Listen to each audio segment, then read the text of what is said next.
ഈശോ മിശിഹായിൽ പ്രിയപ്പെട്ടവരെ, ബൈബിളിലൂടെ ഒരു തീർത്ഥാടനം എന്ന ബൈബിൾ പഠന പങ്ക്തിയുടെ പുത്തൻ എപ്പിസോഡിലേക്ക് എല്ലാവർക്കും സ്നേഹത്തോടെ സ്വാഗതം.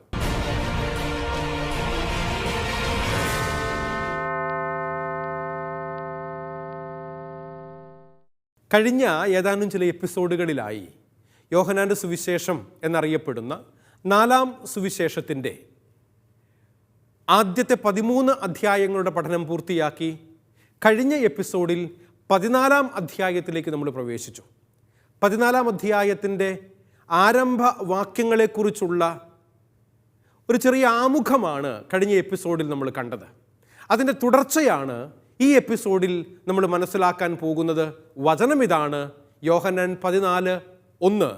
നിങ്ങളുടെ ഹൃദയം അസ്വസ്ഥമാകേണ്ട, ദൈവത്തിൽ വിശ്വസിക്കുവിൻ, എന്നിലും വിശ്വസിക്കുവിൻ.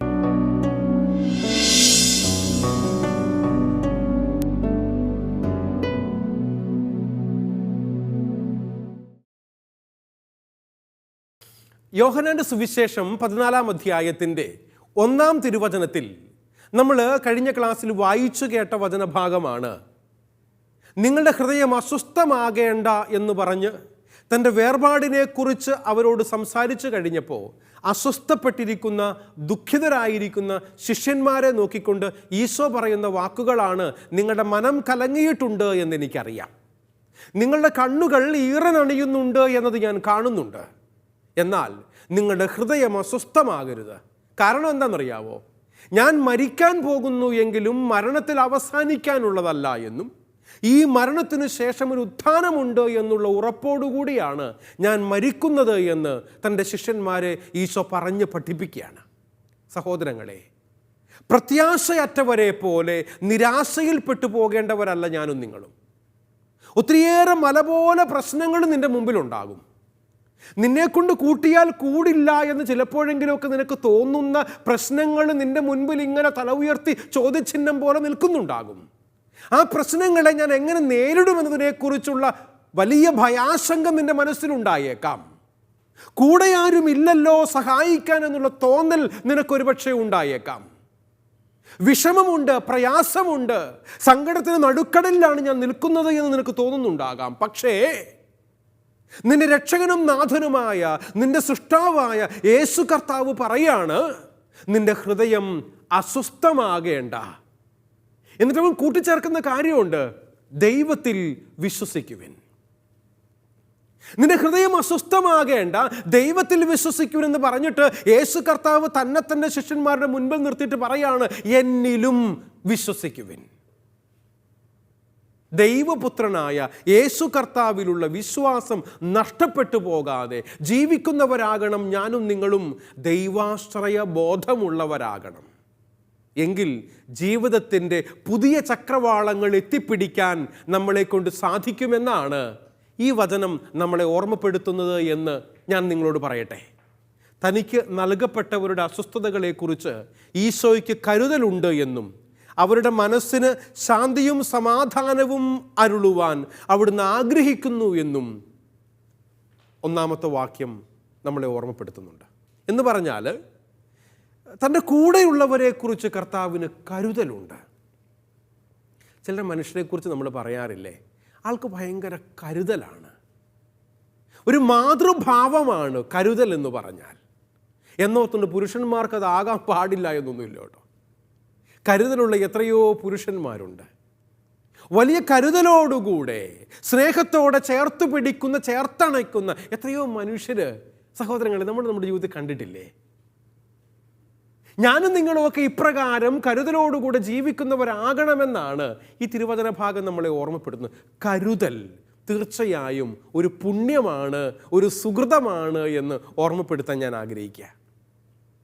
എന്നിട്ട് കൂടെയുള്ളവരുടെ മനസ്സ് അസ്വസ്ഥപ്പെടുമ്പോൾ, ശാന്തി നഷ്ടപ്പെടുമ്പോൾ, സമാധാനമില്ലാതാകുമ്പോൾ അവരോട് കൂടെയായിരിക്കാൻ, അവരെ ഒന്ന് സമാധാനിപ്പിക്കാൻ, സാന്ത്വനത്തിൻ്റെ വാക്കുകൾ പറയാൻ, ആശ്വാസമായി ചേർന്നിരിക്കാൻ, ചേർത്തണയ്ക്കാൻ നിന്നെക്കൊണ്ട് സാധിക്കുമ്പോഴാണ് സഹോദരങ്ങളെ എനിക്ക് തോന്നുന്നു നമ്മളൊക്കെ പൂർണ്ണമായ അർത്ഥത്തിൽ കരുതലുള്ള മനുഷ്യരാകുന്നത്. ജീവിക്കാൻ എളുപ്പമാണ്. ഇറ്റ്സ് ഈസി ടു ലിവ് എന്ന് പറയാറുണ്ട്. എന്നാൽ അർത്ഥവത്തായി ജീവിക്കാൻ അത്ര എളുപ്പമല്ല. It's quite difficult to live meaningfully. അർത്ഥവത്തായി ജീവിക്കണമെന്നാണ് ഈ തിരുവചന ഭാഗം നമ്മളെ ഓർമ്മപ്പെടുത്തുന്നത്. വെറുതെ ഭൂമിക്ക് ഭാരമായിരുന്നിട്ട് കാര്യമൊന്നുമില്ല. ചിലരെക്കുറിച്ചൊക്കെ നമ്മൾ പറയാറുള്ള കാര്യമാണ്, എൻ്റെ അച്ഛൻ അവൻ ഭൂമിക്ക് ഭാരമായിട്ടായിരിക്കുന്നത്, ഒരു ഉപയോഗവും ഇല്ല, ഒരു ഉപകാരവും ഇല്ല. ഇങ്ങനെ ഇരിക്കുന്നതിനേക്കാൾ നല്ലത് അവൻ ഇല്ലാതിരിക്കുന്നതാണ് എന്നൊക്കെ ചിലപ്പോഴെങ്കിലും ചിലരെക്കുറിച്ചെങ്കിലും ഒക്കെ നമ്മൾ പറയാറുണ്ട്. സഹോദരങ്ങളെ, മനസ്സ് ഭാരപ്പെടുമ്പോഴും അസ്വസ്ഥതകൾ ഉണ്ടാകുമ്പോഴും മനം കലങ്ങാതെ അസ്വസ്ഥപ്പെടാതെ കർത്താവിങ്കലേക്ക് നോക്കി നിൽക്കാൻ നമുക്ക് സാധിക്കണമെന്നുള്ള ഓർമ്മപ്പെടുത്തലാണ് ഈ വാക്കുകൾ നമുക്ക് നൽകുന്ന ഉത്തേജനം എന്ന് പറയുക. ഇൻസ്പിരേഷനാണിത്. നമ്മൾ കുറേയേറെ മനുഷ്യരെക്കുറിച്ച് മോട്ടിവേറ്റേഴ്സ്, ഇന്നത്തെ ഒരു ട്രെൻഡല്ലേ അല്ലേ? ഓൺലൈനിൽ എന്തേരം മോട്ടിവേറ്റേഴ്സാണ്. പ്രസംഗങ്ങൾ പറയുന്നു, ക്ലാസ്സുകൾ എടുക്കുന്നു, ബിസിനസ് ഫേമുകളിൽ, ഫാക്ടറികളിൽ, ജോലിയിടങ്ങളിലൊക്കെ മോട്ടിവേഷണൽ സ്പീക്കേഴ്സിനെ കൊണ്ടുവന്നിട്ട് അവർക്ക് ഇൻസ്പിറേഷൻ കൊടുക്കാൻ വേണ്ടിയിട്ട് സംസാരിപ്പിക്കുന്ന ധാരാളം വീഡിയോകൾ യൂട്യൂബിലും സോഷ്യൽ മീഡിയയിലൊക്കെ ട്രെൻഡിങ് ആണ് അല്ലേ? ഇവർ വന്നിട്ട് പറയുന്നത് എന്താണ്? എന്തു പറഞ്ഞാലും അവരുടെ ജീവിതത്തിൽ എന്തെങ്കിലും ദുഃഖങ്ങളോ പ്രയാസങ്ങളോ സങ്കടങ്ങളോ രോഗങ്ങളോ വേദനകളോ വരുമ്പോൾ അവർ പറയുന്ന ഈ മോട്ടിവേഷനിൽ ആശ്രയിച്ചുകൊണ്ട് ജീവിക്കാൻ വേണ്ടിയിട്ട് അവർക്ക് പറ്റുന്നുണ്ടോ? നമ്മളൊക്കെ മനുഷ്യരാന്നേ. മാനുഷികമായ ദൗർബല്യങ്ങൾ നമുക്കെല്ലാവർക്കും ഉണ്ട്. പക്ഷെ അവൻ ആരാ? Ultimate motivational speaker. നമുക്കെല്ലാവർക്കും മോട്ടിവേഷൻ നൽകുന്ന ഒരുവൻ മുകളിലുണ്ട്. അവൻ അറിയാതെ ഒന്നും സംഭവിക്കുന്നില്ല എന്ന ബോധ്യത്തോടുകൂടെ കർത്താവാണ് എൻ്റെ മോട്ടിവേഷൻ. അതുകൊണ്ട് തന്നെ ആ യേശുനാഥനോട് ചേർന്നിരിക്കേണ്ടവരാണ് ഞാൻ എന്നുള്ള ബോധ്യം, അതാണ് നമ്മളെല്ലാവരെയും മോട്ടിവേറ്റ് ചെയ്ത് പ്രത്യാശയോടെ മുൻപോട്ട് പോകാൻ സഹായിക്കേണ്ടത് എന്നാണ് ഞാൻ കരുതുന്നത്. ശിഷ്യന്മാർ അസ്വസ്ഥരാകുന്ന സന്ദർഭങ്ങളിലെല്ലാം അവരുടെ കാര്യത്തിൽ കരുതലുള്ളവനും അവിടെ കടന്നു ചെന്നവരെ ആശ്വസിപ്പിക്കുന്നവരുമായിട്ട് ഈശോയെ തൻ്റെ പരസ്യ ജീവിതകാലത്ത് പല സന്ദർഭങ്ങളിലും നമ്മൾ കാണുന്നുണ്ട്. നല്ലതാട്ടോ, മോട്ടിവേഷണൽ സ്പീക്കേഴ്സ് ഉണ്ടാകണം, മോട്ടിവേഷൻസ് കൊടുക്കാൻ പറ്റണം. ധ്യാന കേന്ദ്രങ്ങളിലൊക്കെ ശുശ്രൂഷ ചെയ്തുകൊണ്ടിരിക്കുമ്പോൾ എൻ്റെ മനസ്സിൽ പല പ്രാവശ്യം തോന്നിയിട്ടുള്ളൊരു കാര്യമാണ്, ആയിരങ്ങളോട് പതിനായിരങ്ങളോട് വചനം പ്രസംഗിക്കുന്ന വലിയ ബൈബിൾ കൺവെൻഷനുകളിൽ ഞാൻ ദൈവത്തിൻ്റെ സുവിശേഷം പ്രസംഗിച്ചിട്ടുണ്ട്. എന്നാൽ ഒരുപക്ഷെ ആയിരങ്ങളോടും പതിനായിരങ്ങളോടും സുവിശേഷം പ്രസംഗിച്ചിട്ടും ഒരാളെ പോലും സ്പർശിക്കാതെ പോകുന്ന അവസരങ്ങൾ ഉണ്ടാകുന്നുണ്ടോ എന്ന് ഞാൻ എന്നെക്കുറിച്ച് തന്നെയും ആത്മവിമർശനത്തോടുകൂടെ ചിലപ്പോഴെങ്കിലുമൊക്കെ ചിന്തിച്ചിട്ടുണ്ട്. എന്നാൽ ആ സമയത്ത് വേദനിച്ച് അടുക്കൽ വരുന്ന ഒരാളോട് കൂടെ ഇരുന്ന് അല്പനേരം അവരെ ഒന്ന് കേൾക്കാൻ തയ്യാറായാൽ, ഒരു കൗൺസിലിംഗ് കൊടുക്കാൻ തയ്യാറായാൽ, ഒരു വ്യക്തിയുടെ ജീവിതത്തിൽ വലിയ മാറ്റങ്ങൾ, വലിയ മാനസാന്തരങ്ങൾ ഉണ്ടാകുന്നുണ്ടല്ലോ എന്ന് ചിലപ്പോഴെങ്കിലുമൊക്കെ എനിക്ക് തോന്നിയിട്ടുണ്ട്. അത് സത്യവുമാണ് കേട്ടോ.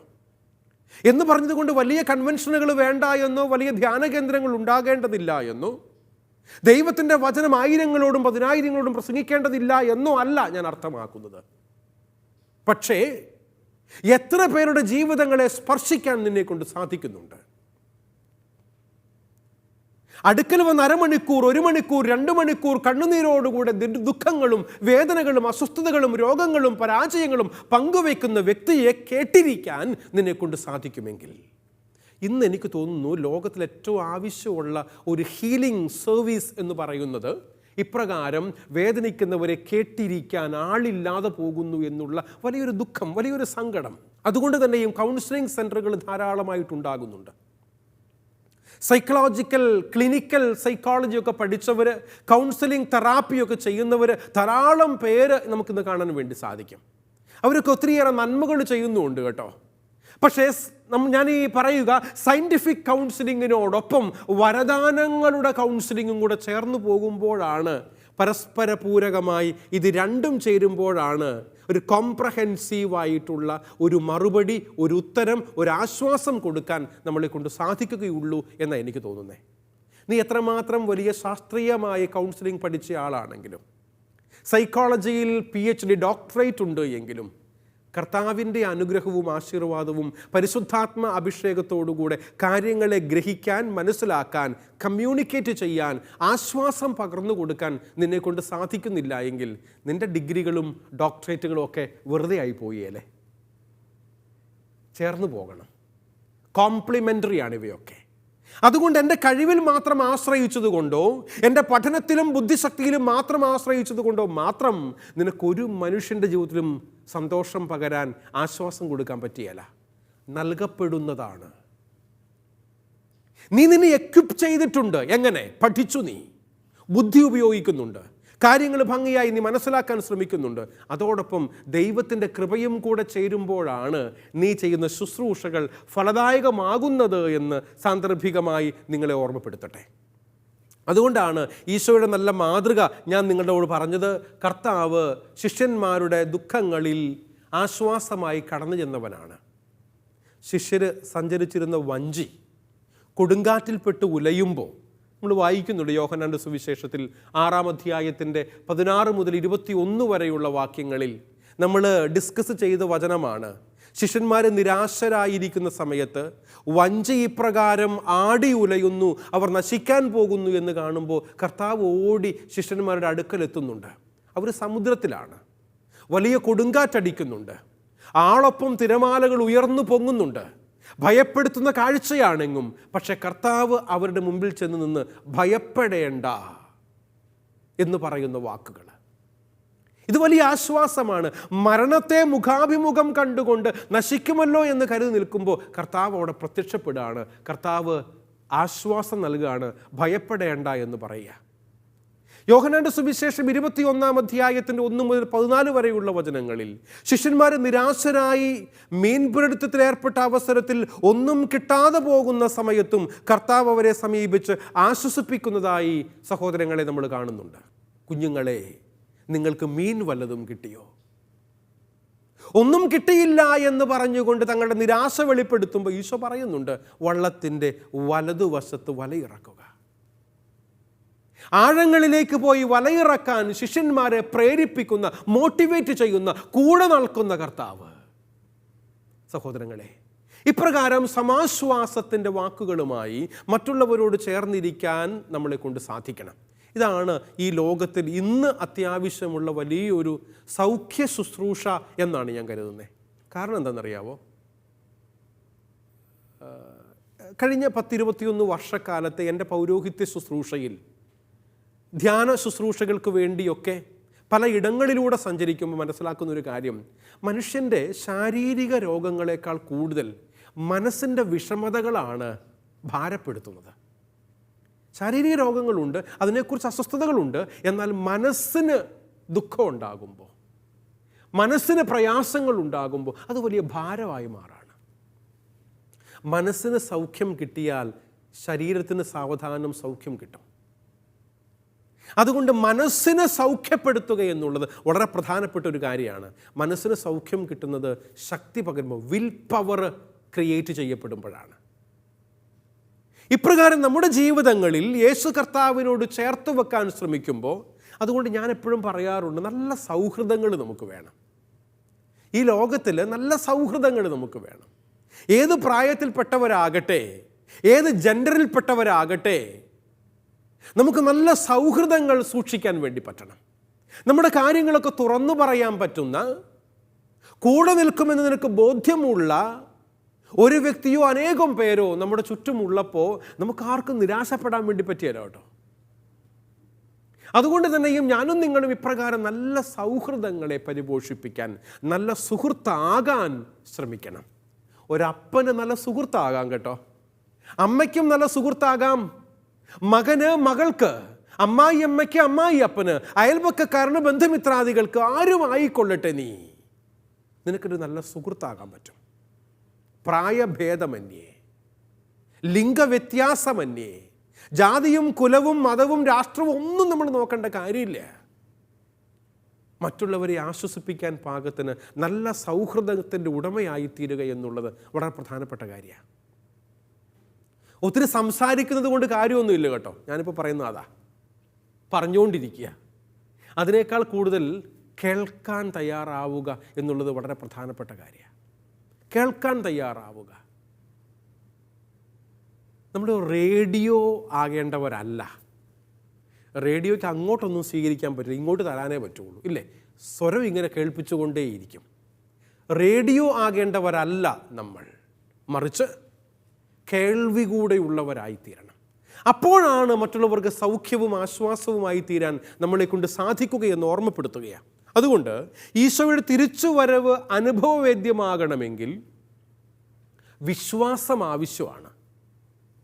അതുകൊണ്ടാണ് ഈശോ ഹൃദയം അസ്വസ്ഥപ്പെടേണ്ട എന്ന് പറഞ്ഞിട്ട് ദൈവത്തിൽ വിശ്വസിക്കുവിൻ, എന്നിലും വിശ്വസിക്കുവിൻ എന്ന് പറഞ്ഞ് കർത്താവ് അവരുടെ മുൻപിൽ നിൽക്കുക. വളരെ പ്രധാനപ്പെട്ട കാര്യമായത്. വിശ്വാസം ഉള്ളപ്പോഴാണ്, വിശ്വസിക്കുന്നവർക്കാണ് ഈശോയുടെ തിരിച്ചുവരവ് അനുഭവവേദ്യമാവുകയുള്ളൂ. വിശ്വാസവും സ്നേഹവുമാണ് ഈശോയുടെ തിരിച്ചുവരവ് വ്യക്തിപരമായി അനുഭവിക്കാനുള്ള വ്യവസ്ഥകൾ എന്ന് മനസ്സിലാക്കുക. കർത്താവിൻ്റെ കൂടെയുണ്ട് എന്ന് നിനക്ക് ബോധ്യപ്പെടുന്നുണ്ടെങ്കിൽ അത് കർത്താവിലുള്ള നിൻ്റെ വിശ്വാസമാണ്, കർത്താവിനോടുള്ള നിൻ്റെ സ്നേഹമാണ്. സ്നേഹമുള്ളവരാകുക, വിശ്വാസമുള്ളവരാകുക.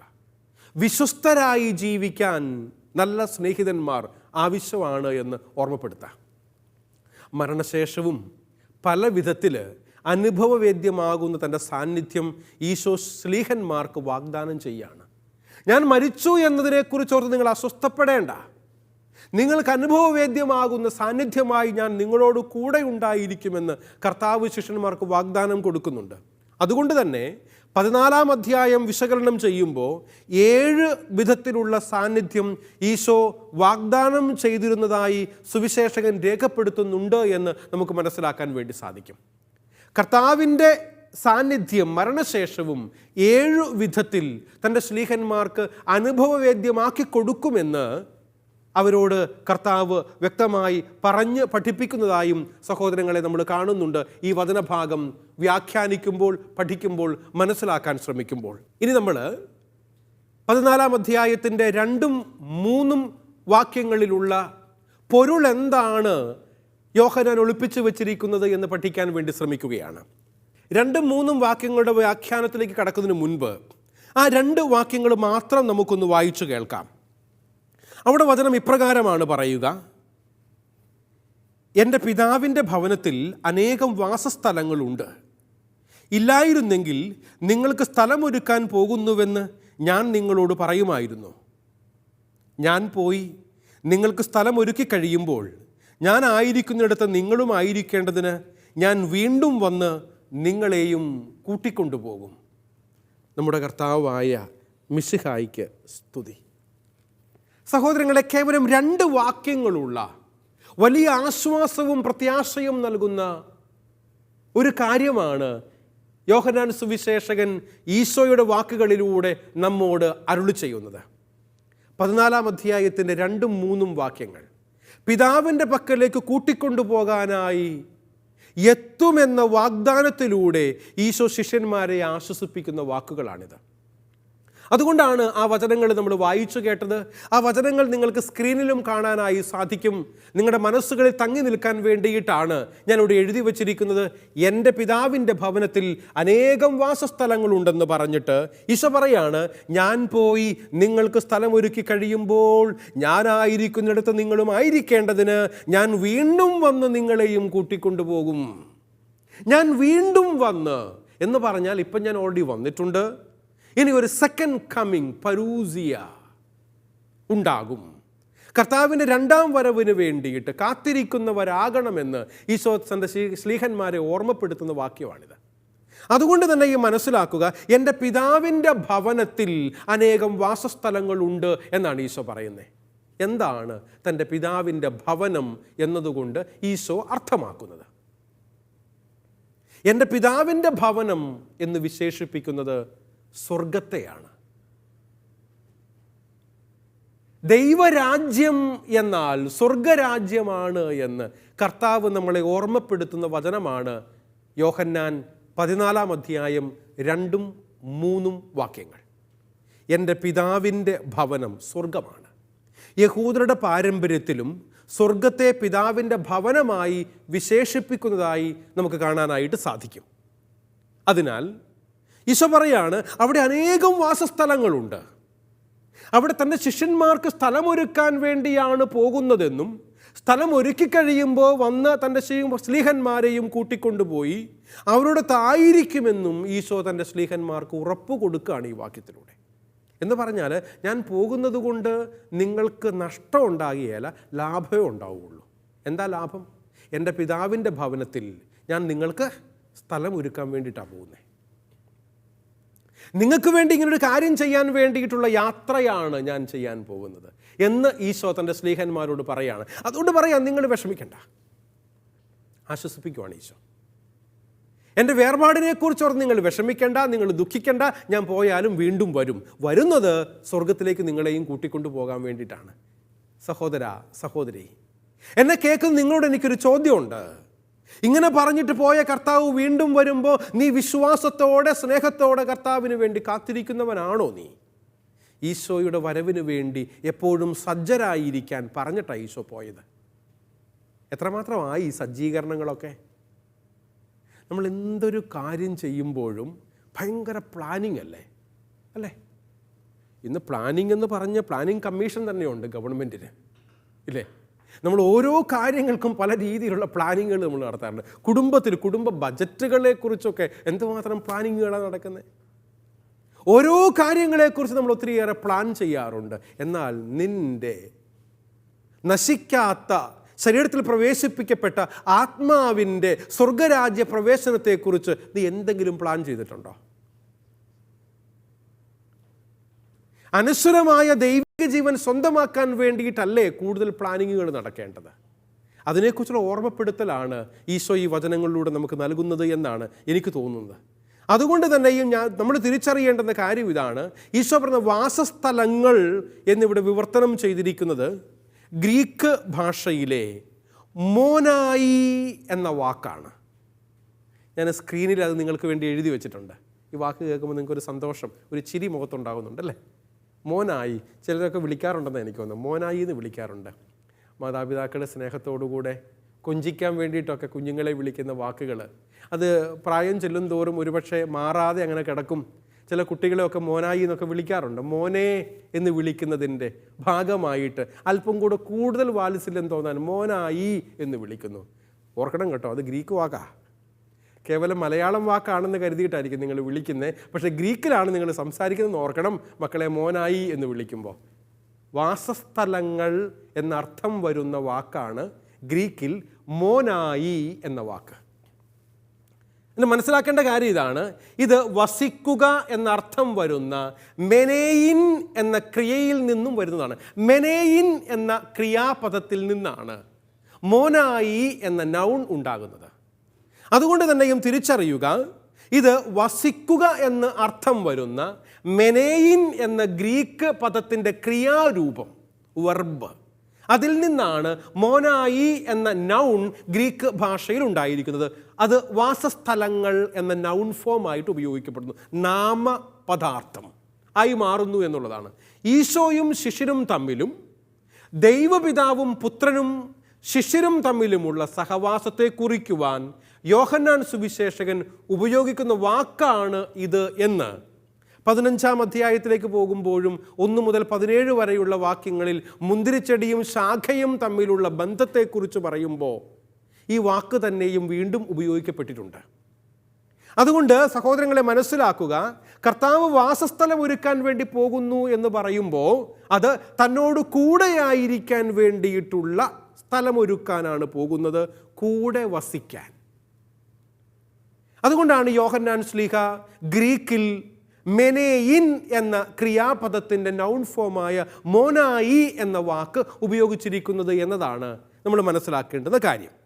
എന്ന് പറഞ്ഞാൽ ഈ അധ്യായത്തിൽ തന്നെ 23-ാമത്തെ വാക്യത്തിൽ ശിഷ്യന്മാരിലുള്ള ദൈവിക സഹവാസത്തെ കുറിക്കുവാൻ ഈ പദം ഏകവചനത്തിൽ മോനെ എന്ന വാക്കായി ഉപയോഗിച്ചിട്ടുണ്ട്.